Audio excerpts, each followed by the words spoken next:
Hi guys. Hi, Konstantin. Hi, Joseph. Hi Joseph. Good to see you. To meet you. To meet you guys. Am I audible? Could you please repeat that? Am I audible to you guys? Yes. We can hear you. All good. Thank you. Yeah, let's give a minute for others to join if there will be anyone else today. I saw one more feedback from a person in Reddit that she's going to join, and we'll get started. Before we have anyone else, Joseph, it would be great if you could, introduce yourself real quick, and we'll do the same. Can you guys see me? Yeah, Yes. we can. All right. Good evening. It's actually evening here. I think it's morning for you guys. Yes. Okay. My name is Joseph Harry. I'm a fresher in India. I just graduated my computer science. I have great interest in learning and studying GRC. I completed my basics in cybersecurity, and I'm excited to learn GRC. That's about me. It is great. Thank you, Joseph. Hi, Shika. Hi. Nice to meet Hi, you. everybody. Nice to meet you too. Okay, could you please real quick introduce yourself? Okay, And so we'll get going. all right. My name is Shika Jagbe. I'm a project manager by profession, but I've worked in product as well. And I'm looking to transition to GRC because I have kids and I feel like it will give me some flexibility to work remote. And because I have some IT background knowledge and project management, I feel like it will be a good transition. Or also, I've heard, so I'm trying to explore, and read around it. And that's why I'm here. Thank you. Nice to meet you all. Yeah, welcome to the group. I hope I could, I hope that we will be able to, at least that I will be able to give you some practical material that you can take, and use at your jobs, and maybe it will define your career in a way.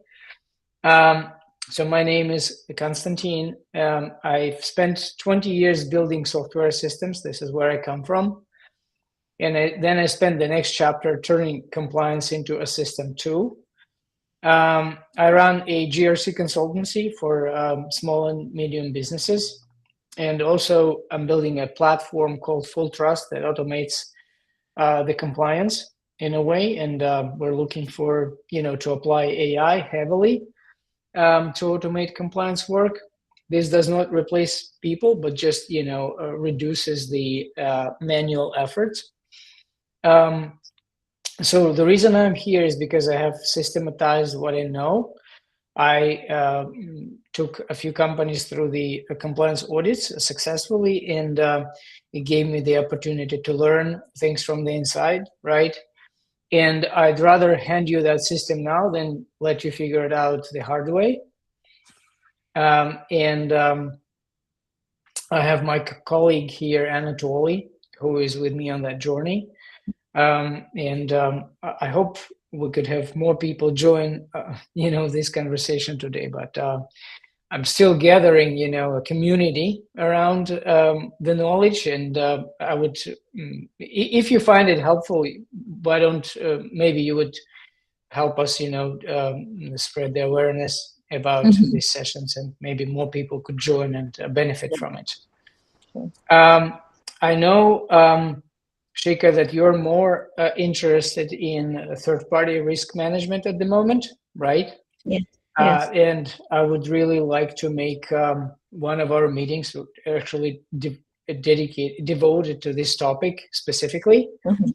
But just as a starter, why don't we look at the GRC program holistically, like from a high level overview?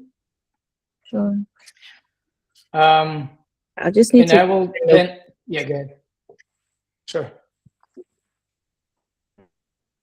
Okay, and we're doing it in a way that it's a peer meeting. It's not like a lecture or anything. So you can stop me anytime, ask questions, maybe set some topics that we can discuss. Okay, and I'll send you all the materials that we look at during this session right after it.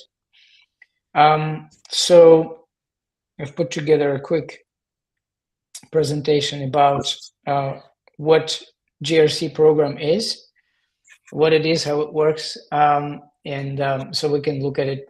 Let's use that term holistically, right?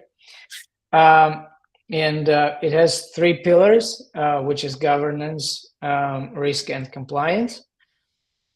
Governance is where we make, all the decisions, and establishing governance means that we actually define how we are going to manage risks inside our organization, right? Who approves the policies, who accepts risks, who owns the security. Without that, everything else doesn't work. So governance is this important procedure. Let's put it this way, like a procedural part.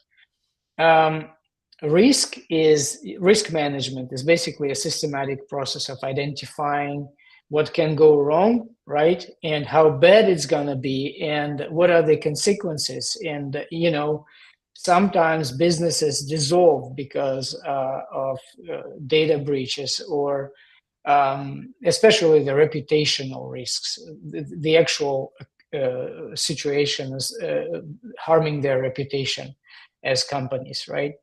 And so for that reason, the risk management is so very important for them.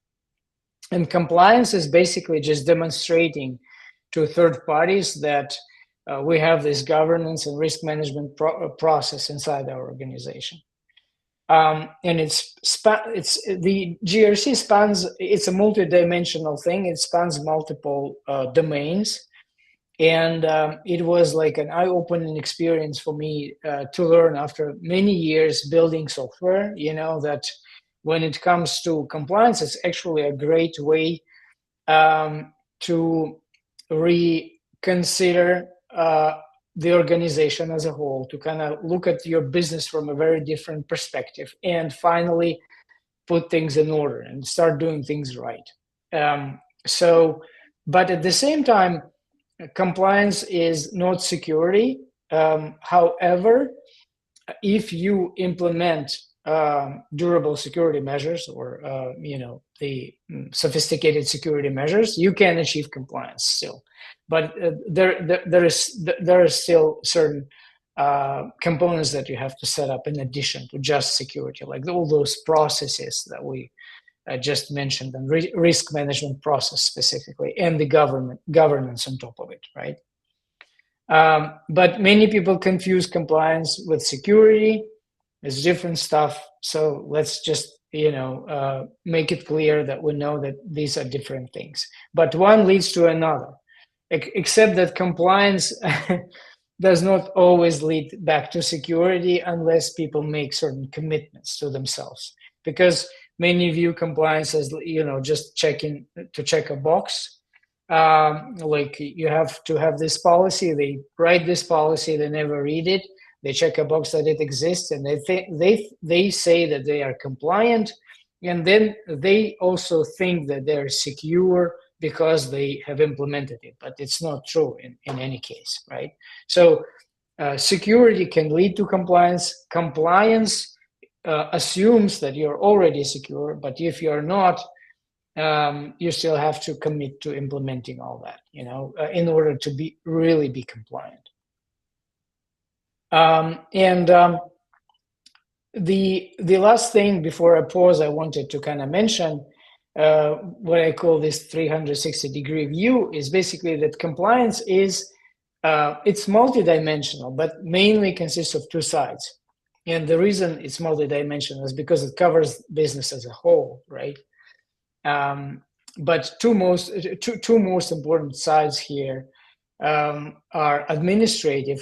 The administrative side, everything that you can think of in the organization that pertains to like people management, contracts, customer relationship management, third-party relationships like vendors, everything, and then internal policies and procedures. All of it is the administrative part of GRC.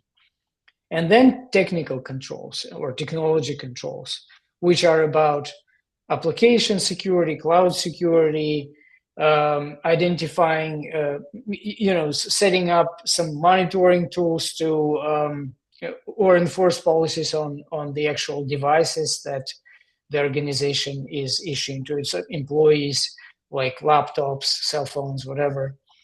All this is the technical part. But only when you implement both parts, it's only then you can become compliant. And this is actually the gap that is hardly closed, because usually the GRC specialists, and I even see consultancies that are specializing only on administrative controls, for instance. They can write you policies. They can actually talk to you about establishing certain processes and procedures inside the organization, like how do you manage, people hiring, role change, all the other things.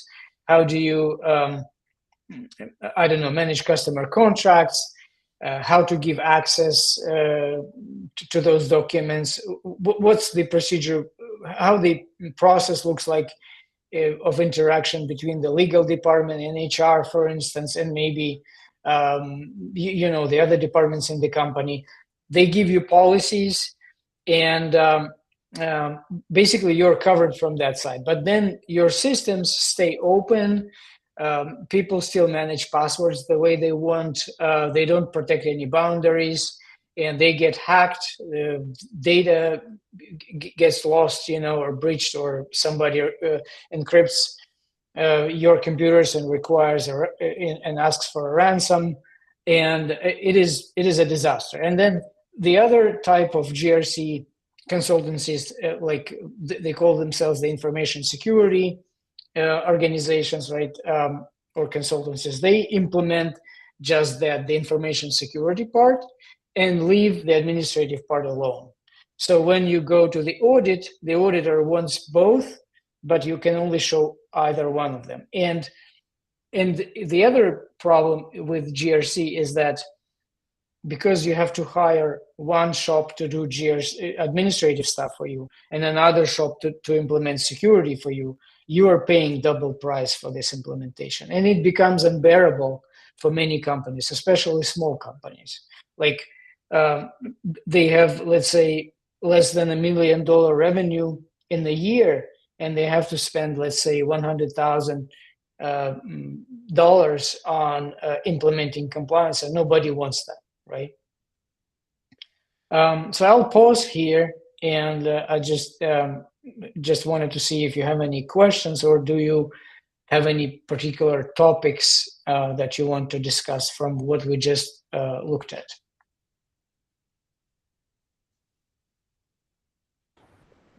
It's good.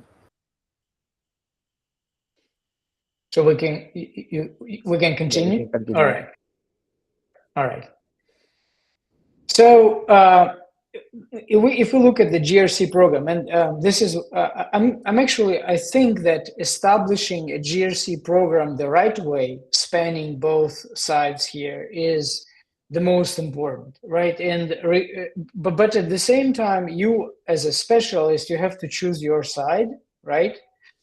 Once you choose your side, you gain expertise in that particular side, and you have a choice. You either extend your knowledge or expand your knowledge to at least know how to integrate or how to work together with a specialist from the other side, like let's say administrative or technical, right? Or you try to gain the high level knowledge in both domains. And this is when you become probably the most demanded specialist, like expert in your organization, because nobody has energy to actually span both domains, and it's very rare.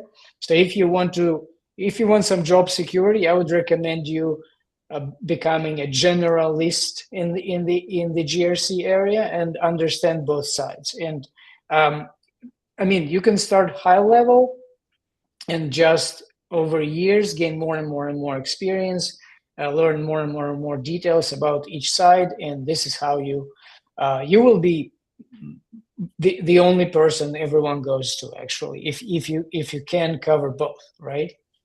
So the GRC program, it has you will see in different courses, learning materials, like in different organizations that you will be a part of, pursuing certificates, for instance, right? And we can talk about that later.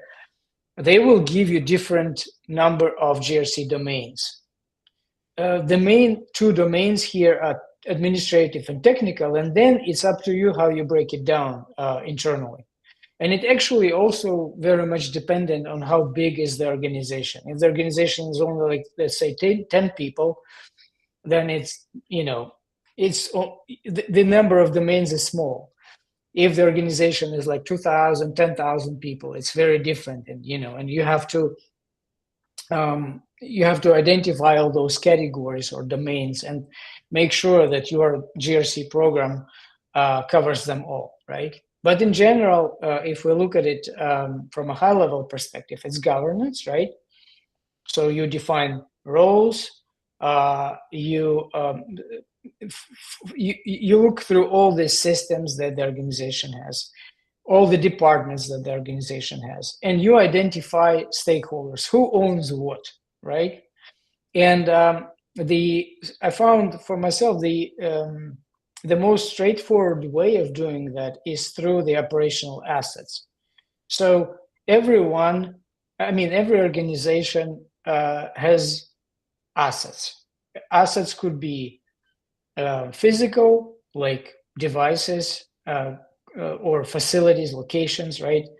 Assets could be virtual, like software, systems.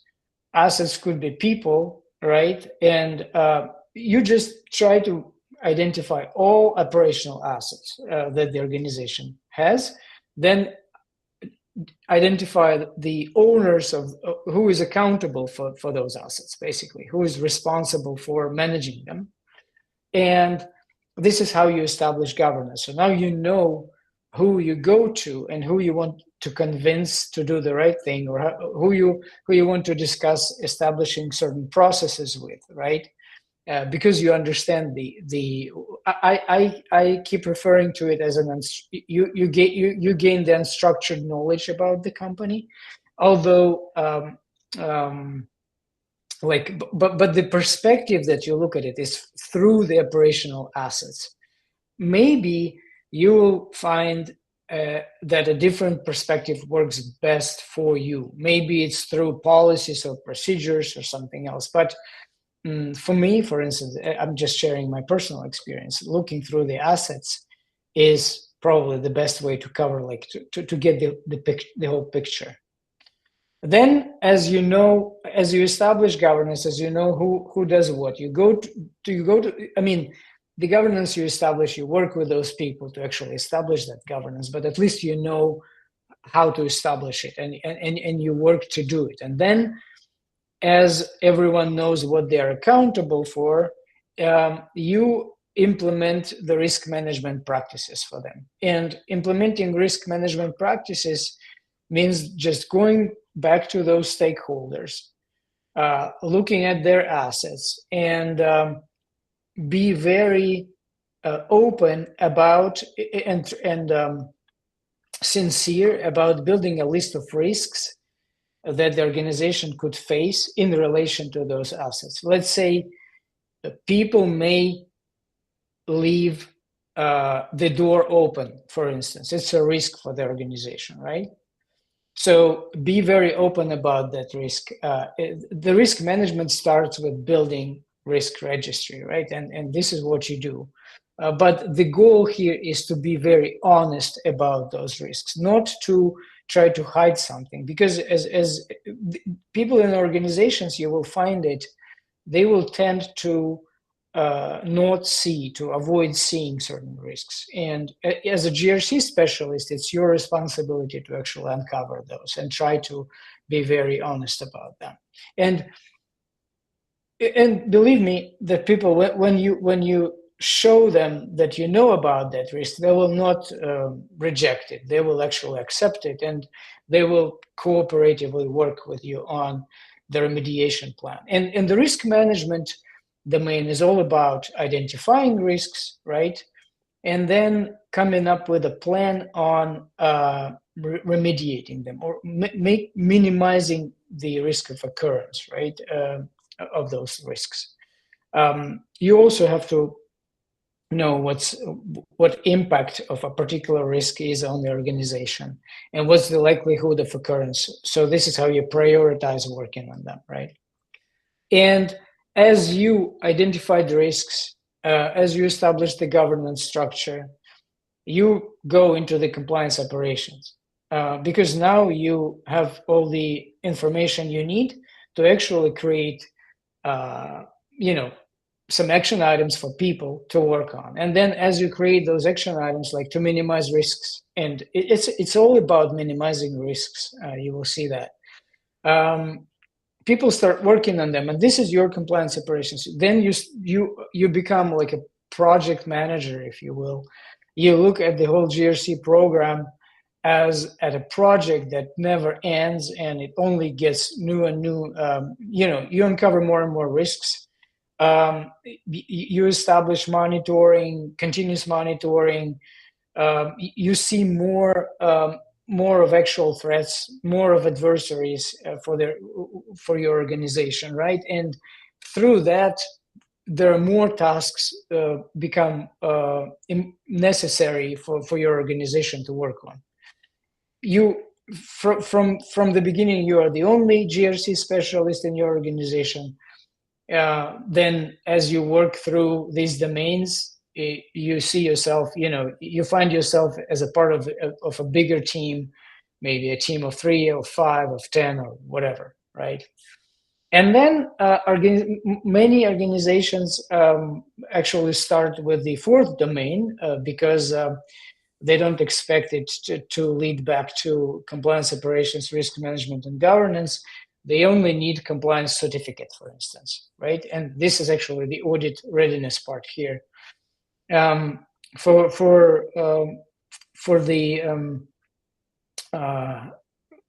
the organizations in our times, it's highly important to have some sort of a compliance certificate that they can show to their potential business partner or a customer, that proves that they implement all those security and risk management practices, and they are trustworthy to do business with, right? Many organizations, this is actually where you meet as a GRC specialist. This is actually where you meet where you start seeing the majority of job postings is about that they are hiring a GRC specialist or a head of security or a head of compliance. But the main reason, if it's not the fintechs, fintech is very different, and we'll talk about it later. Fintech knows about compliance and GRC. They're very well educated in that domain. But other companies, many other companies, they only face the need to hire a GRC specialist when they need a compliance certificate. Let's say somebody asks them, are you SOC 2 compliant? Are you HIPAA compliant? Are you GDPR compliant?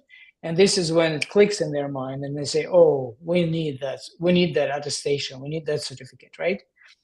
And actually, they're only thinking of this part here, and this is why they hire us to do the job, So it actually leads me to the other supplementary topic that I wanted to discuss with you, is that when you enter the organization as a GRC specialist, do not be surprised as if everyone is ignorant about what you do, because only, again, it's a financial technology mostly, maybe government organizations who know about compliance and they understand the importance, because it actually it's a big gate for them. Revenue gate and regulatory compliance is important in those worlds. But if you join like a typical technology company or AI first company or anything, as a GRC specialist, there is a big chance that nobody knows what you're going to do. And that the CEO knows that they need a compliance certificate and they need the audit readiness. But they only can get the readiness for the audit on a particular compliance framework through establishing governance and risk management procedures and running compliance operations. And I must say, running compliance operations for a certain time, because otherwise it doesn't worth even auditing, because there is nothing to audit, right? The fifth domain that I wanted to touch, tooling, here is there are lots of GRC software in the market that you could explore. Some of it is self-hosted, open source, so you can just install and play with it. The majority of this software is organized in a way that they give you a compliance playbook. What I found, it's actually great because it actually works for the audit, but it doesn't give you a sense of the operating assets of the company. It's not position. It's not projecting company profile through the list of through the inventory of their operational assets. So you just get a list of things to do, and then so it's harder if you have not discovered or identified the assets yet.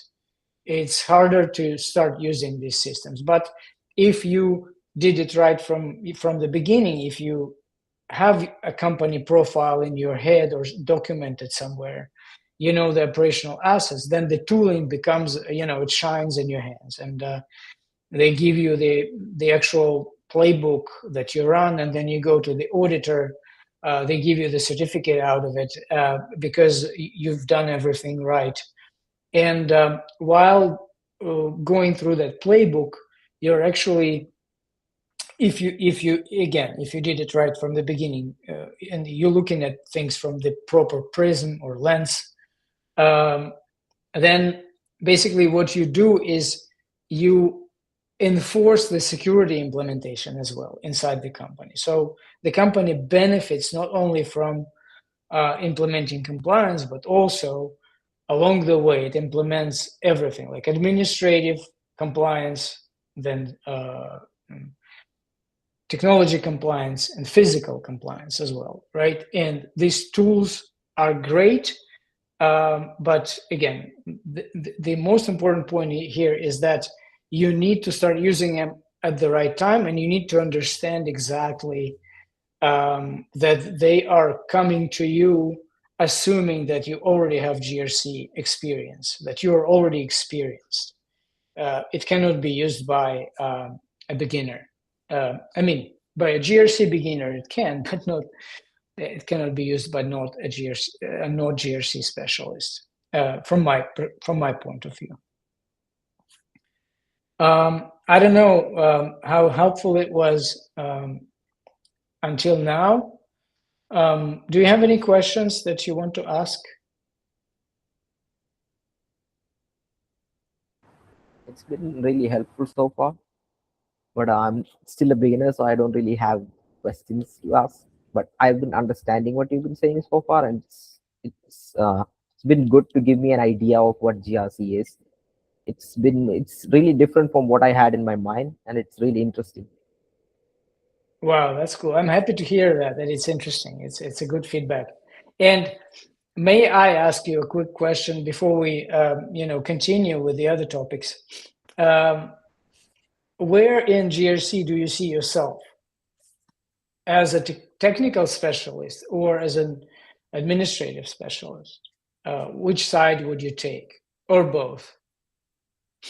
I can see myself in both, but I think I would be better in the technical side because I can work in risk management because I already studied most of the cybersecurity part of it. but administrative part is what I'm like still a stranger to. So as of right now, I think I might be better in the risk part, but I'm good with people, so I think I can figure out the administrative part too. This is great. Yeah, and actually, what we can all count on is that people will help us, and they will. Actually, they are very open. The reason I love GRC is because it's such an eye-opening experience for the organization.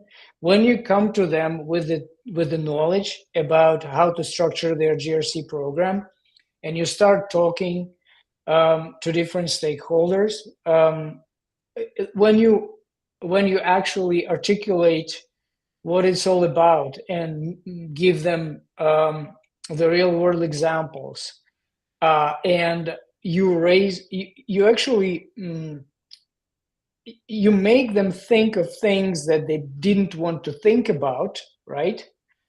And they start realizing how important is that. Like, for instance, they still don't have the second factor authentication on their email box or anything. People still write passwords on a sheet of paper, and the doors are not locked to the office or to the building, and all those different things. And when they start realizing how important is that, these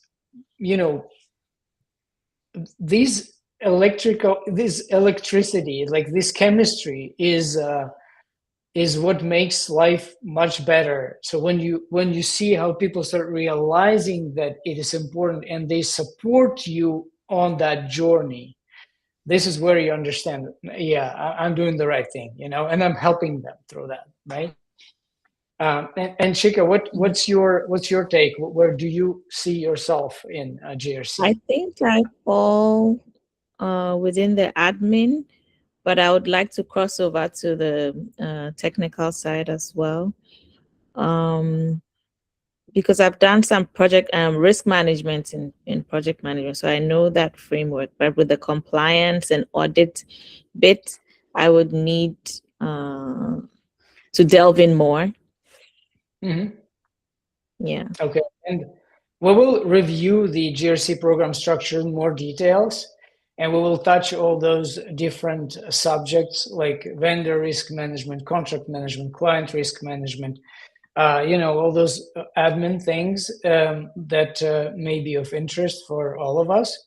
And then I would also like to make a deep dive into the technology part from a high level perspective, but at least so you know the major components, you understand how things interconnect, and what are those important things to notice and monitor from the GRC perspective.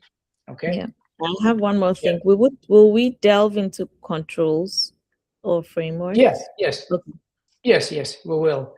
And what it's a murky area, so I can't wrap my mind around. Like, I can't see it, so it's a bit abstract for me.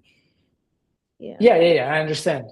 Not today, but yes, in the next session. Sure. And it's a great request that you make here, that we will definitely review. I have expertise in SOC 2 and HIPAA. I know you are from Canada, right, Shika? Yes. So you have the equivalent of HIPAA. It's PIPEDA, PIPEDA. I don't know how to say that properly. Yeah. And Joseph, you are from in India or where? Sorry, I'm from India. Yeah. So so GDPR is big in your area, I believe, right? And so, and also I think that SOC 2 is still relevant to everyone, yes. Right? So we can start with that, and maybe COVID later. I've read about COVID. Yeah. We can do that. Okay. So we actually spoke about the risk management, the compliance operations. In the compliance operations, in order to get to this part, to the audit readiness, it's important to start collecting evidence, right? And organizing it in a way. So because if we want to get a compliance certification, then it means that we need to show the auditor something that and prove them that we have all the necessary, let's say, standard dictated or mandated practices and procedures in place, and that we are monitoring systems, that everything works as expected. And for that reason, we need to collect and systematize the evidence of compliance. And this is where actually, Shika, your question becomes more important. So the evidence is actually collected in relation to a particular compliance standard. Let's say we're collecting evidence for SOC 2 certification or report. And this means that we take the playbook, we take all the controls, we provide evidence to the playbook, it maps back to the controls, we see the coverage, and this is how basically we understand that we are more or less ready for the audit. And it's a bit early maybe to say, but in general, the auditor is invited when the company is not fully ready, but almost fully ready for the audit, because it actually takes time for the auditor to also learn more about the organization. During that time, the organization still works on their compliance implementation and finalizes things. Then the audit window opens. It usually takes, depending on the standard, SOC 2, it's usually 3 months. And then the next year is the whole past year, so like 12 months window. But for ISO 27001, I believe it's a much longer period and things like that. And while the audit goes, the organization still has chance to fix things, and it keeps actually improving their compliance posture. I call it compliance posture, so that the auditor sees that all the established processes are working, all the documentation is not just, the paperwork that nobody reads, that it's actually the actionable plan for everyone, and the reference material that people use, that security implementation does its job, that it generates certain security alerts. These alerts are taken care of, and the incident response process is in place, and just in general, that the organization is at a very different level than it was before. We could say it's a different maturity level for the organization at that point. And looking at all that, ensuring that everything is done by the book, the auditor decides on issuing the compliance certification. And this is where the company gets their certificate. So from the high level perspective, the GRC program lifecycle is, first of all, you learn about your company, you evaluate its needs from the GRC perspective, from the compliance perspective. If there is a particular compliance standard that needs to be met, it's even better. But in any case, if there is no particular standard, you just use the general common sense knowledge and some things that I will talk to you about in the next sessions. You perform what I would call the gap assessment. Basically, you identify let's say governance is not set up. There are certain system owners that, there are no system owners on certain systems. There is no even like, for instance, there is no HR person in the company. It could be like if it's a company small, then we still have to identify who is the person who is accountable for that and make them accountable for it, and build processes around the realities in the organization, right? And this is the reason for us to do the gap assessment, identify those gaps, make a list, and this is our first task list to work on. And from that task list, we build a roadmap. Let's say if we have a final destination, which is the establishment of the government program, or if it's the actual audit and compliance certification. Anyway, we build that project plan to work through. We identify who will help us on that way. Usually it's stakeholders, again, those people who are accountable for operational assets, right? And then we basically just run this project, perform what is called the remediation. We write and enforce policies in the organization, implement controls, establish security training, secure information systems, establish access control procedures and policies, and things like that. There are many things to do, and they all go in this roadmap, but it's all based on the gap assessment, right? And then through these remediation, we collect evidence, and the goal for us nowadays, is to try to automate evidence collection so that everything we do is actually audited and recorded, so we don't have to go back to it when the audit necessity comes, and we are facing the need for the audit for a particular compliance standard. If the evidence was already collected and archived, if we can always look at, if we have the audit trail of everything that the GRC department, let's call it this way, does for the organization, then we are in a much better shape for the future compliance audits or security questionnaires or any types of audits that our partners or customers would want to perform on us. Go ahead, Chika. Yeah. I would like to ask, what are some of the ways in which we can collect this evidence? Yeah, so let me give you a few examples. So for instance, it's just a recent thing that I've been working on. The organization is the IT service company. They're doing implementations for their customers of, they're building software for them, right? So basically they have multiple clients that they work with, and they need to somehow establish control over sharing documents with the customers. Some customers, and sharing project-related documentation or customer-related documentation, even inside the team, right?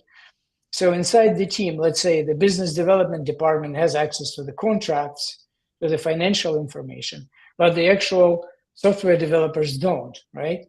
And then the customer has access to a particular project-related documentation and financial documentation and contracts, but they don't have access to the internal communication or anything. So I've been working on, actually, in this AI era, it's easy to build software using vibe coding, right, approach.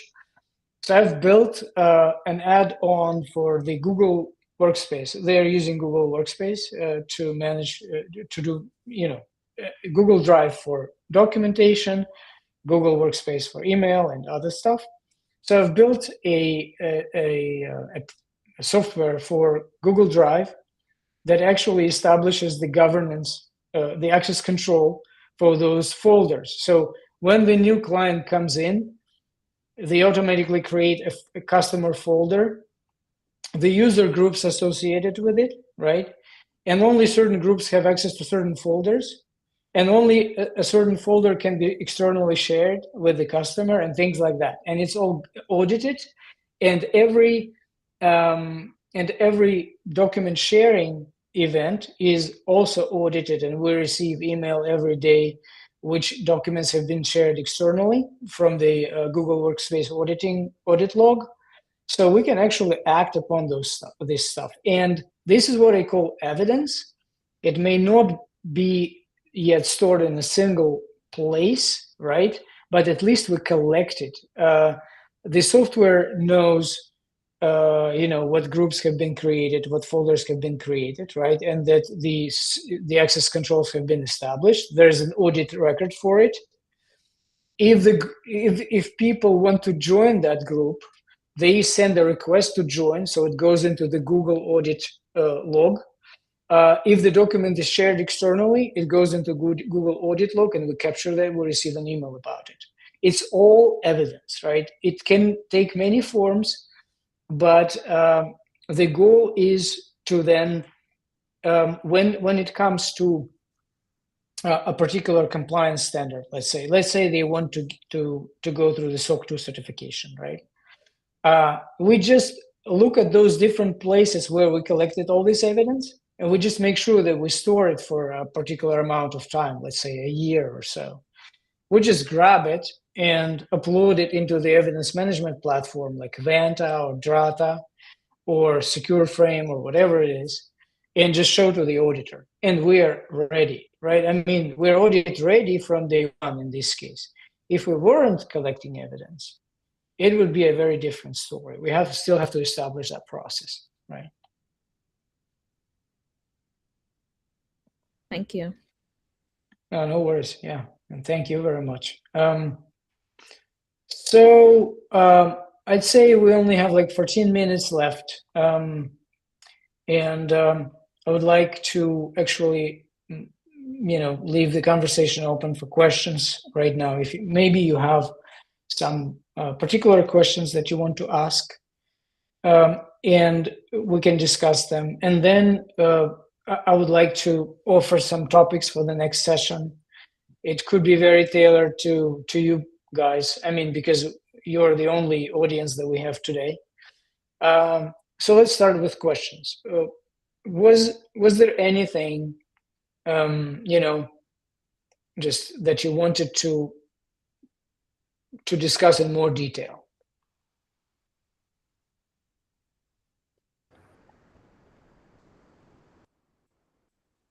There is something that I found interesting. That I personally didn't think there was going to be much of this administrative part to GRC, because I come from the tech background, and I was just scrolling LinkedIn for like GRC related jobs, and it only mentions like the certificates and the tech part of it. So I didn't know about the administrative part, or like the people part of the job, right? It was kind of surprising. So and you said that people help us a lot, right? Yeah.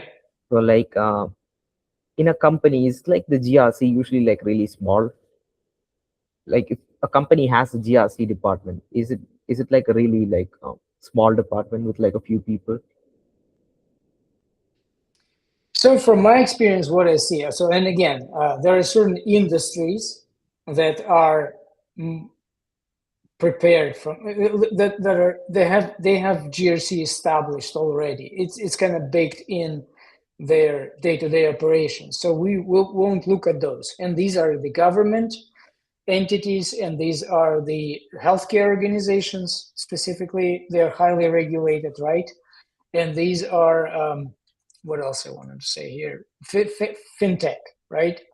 So these guys, they might have quite big GRC departments already, and it's understandable because otherwise they cannot operate. But for the rest of the world, again, you will see that it's quite small. And when you go through the job posting and you see that the company is, let's say, I don't know, they are the AI first, whatever problem-solving company, right? And they are looking for a GRC specialist or a security engineer. You know that it's just that it is about a small. It's actually a very small part of the company. You could expect that you will all either be alone there, or there will be maybe plus one person alongside with you doing all that, and that the organization itself is not really ready for you guys, and they need you to come with actually what they will appreciate a lot is that when you go on the interview and you say, I know what is going on here, I understand that your request to hire me may come from the need of the, let's say, compliance certification, or maybe you are really afraid of some adversaries and external threats. And this is basically where I can help, right? And answering your question, the quick answer is yes, it's small. There's a reason for it, right, that I tried to explain. And it's your big advantage when you're going on the interview, when you know why it's small and what goals they're trying to accomplish, right? Or you can assume those goals, and they are most likely to be true. Yeah. So like companies usually have a cybersecurity department, right? Like a SOC cell or something like that. So do you usually work with them? Oh, yeah. So as a GRC specialist, you work with everyone, right? Whoever is the owner of the system or the asset, which is system is the asset as well, right? You work with those owners. If they delegate operations on the asset to somebody else, let's say SOC center, that they don't own, you work with the responsible people from that SOC center in order to collect evidence that everything is all right, or to help them establish the necessary levels of security, or to ensure that they are doing things right, right? Yeah. Thank you. Yeah, no worries. And I mean, I understand where your question comes from, and I understand that you want to get a full picture. I'll try to think more about how I can present it to you. But in simple terms, you now know the basics, right, around how it is structured.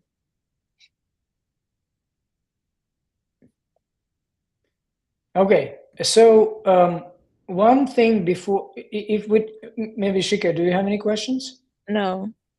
I was going to ask Okay. if you would give us some hands-on things to try later. Hands-on from the admin side or from the technology Either side? side. Like, okay, so this is Okay. what you were required to do. But maybe later. I know this is the first class, but if you would have a walkthrough, okay, so on the job, this is what you were required to do. So we do this, we do that. Like walk us through a project or walk us through something. And then, so it's more, that's my challenge now. Like I can't see it. I know the list of things, but I can't see it and I haven't practiced it. So it's still abstract to me. I know. Yeah, and I'm sorry about it, but we will address not that. You. Not you. No, I understand. Not you. But I'm talking about the future. Not this is just our first class. So this is great. This is great. It's engraved in my mind, but I'm worried about when I actually get a job. Can I do the job? So that will be for later. I'm just, so I don't have a current question, but that's for the future. Thank you. So what you're requesting is a workshop, right? Or multiple workshops on GRC. And what we will do, guys, is we'll go through the SOC 2 implementation in detail. We'll just, make it an exercise, and we'll say in first session, we will write policies. In the next session, we will build a risk registry. In this next session, we will do the vulnerability scanning or whatever, and it will all be, so of course, my goal is to share this systematic approach with you, because I do have a good idea in my head, and I documented it already, so we will definitely do it. And Joseph, you had a question, but did I already answer it for you? Yeah, you already answered my question. Okay, yeah. Okay, so more practical. I will think about how to organize it. Maybe we will do like 20-minute theory, let's go this way, and then 40-minute practice, or 20-minute practice and 20-minute hands-on, questions, QA, whatever session, right, starting next time. Okay, sounds good. So basically, in this case, we don't need necessarily this question about what's next. How would the next session look like? We will probably start with SOC 2 from the inside, and gaining practical experience along with theoretical will actually help all of us, right? I will also invite Abhinav. He's my good friend. We met on Reddit as well. Reddit is a great place to meet people. He's the 7001 auditor. He lives in India, and I would want him to join. I believe it's already like 7 or 8 at night your time, Joseph, right? It's 8. Yeah. Okay. So yeah, it's he should be able to join after work, and he will also assist me and will give you more practical experience. And he was also using one of the tools, which is RSA Archer, to run compliance for his organization. So yeah, he will be a valuable, very valuable addition to the conversation. Good. We have 5 minutes left. If you guys don't have any particular questions, I would like to quickly touch on the subject that we just actually looked at from multiple angles already, let me share my screen. It's a different presentation, but I just want to walk you through it real quick. It's more of a practical part, if you will. So when you enter the organization, can you see my screen? And if nobody understands what you do, which is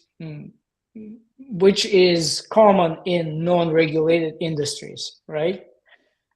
We need to know who we should get help from, who we should talk to, who we should get on our side, if you will, right? And I wanted to build it in a way that there is the first reaction that people have at you when you approach them, with thinking that everyone values GRC in the organization, but they actually don't know about it, right?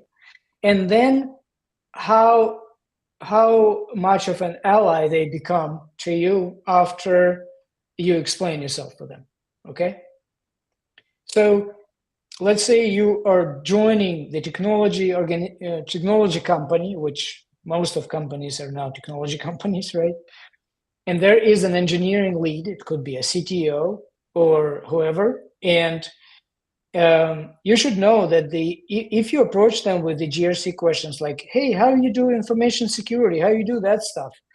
The first thing in their mind will be that you are auditing them. You should avoid it.